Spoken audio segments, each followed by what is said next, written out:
Once I've created an H5P activity in the course content bank, I now need to add it to my course and make it available for my students. To do this, I need to return to my course and turn editing mode on. From here, find the spot where you'd like to add the activity and either click the plus icon or add an activity or resource. This opens up the activity chooser where you could then select H5P.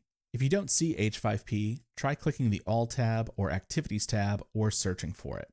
The H5P activity in your course is a way to take an H5P activity you've created in the content bank and make it available for students, potentially for a grade.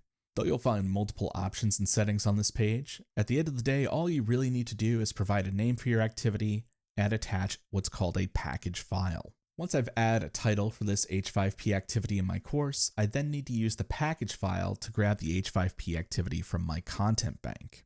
You can click anywhere in this dashed box or on the document icon in the top left corner. This opens the file picker. The file picker is how you can upload files into As You Learn. And while there are multiple options available for you, what you're looking for is Content Bank, which will be at the bottom of the list of options.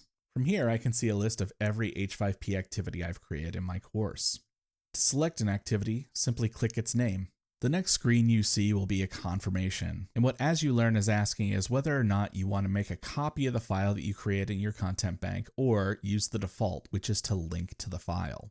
To avoid being overly technical at this point in the course, we strongly recommend leaving the default of link to the file and clicking select this file. Though you could click Save and Display now, there are a few other settings on this page that you may want to know about. The first is in the grade section. If this is meant to be a graded activity, you can assign a point value as well as a maximum grade. Since this is a single question, I'm actually going to make this only worth 5 points. If you'd like this to be a simple check for understanding, you can also change the grade type to none. This will prevent the H5P activity from showing up in your gradebook. I'd like mine to appear in the gradebook, and I'd like to provide my students with some credit, so I'll leave it at the default of point and set my maximum grade to 5. The next collection of settings you may be interested in are the attempt options settings. Many H5P activity types allow students to have multiple or unlimited attempts.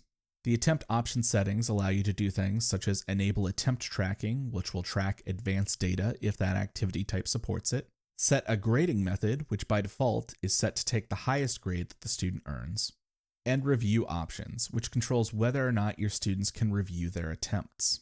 When you're done configuring your settings, scroll down and click Save and Return to Course or Save and Display. Your H5P activity will now appear as a standalone activity in your course, and since this is a standalone activity that is also graded, it will appear in the course gradebook as well.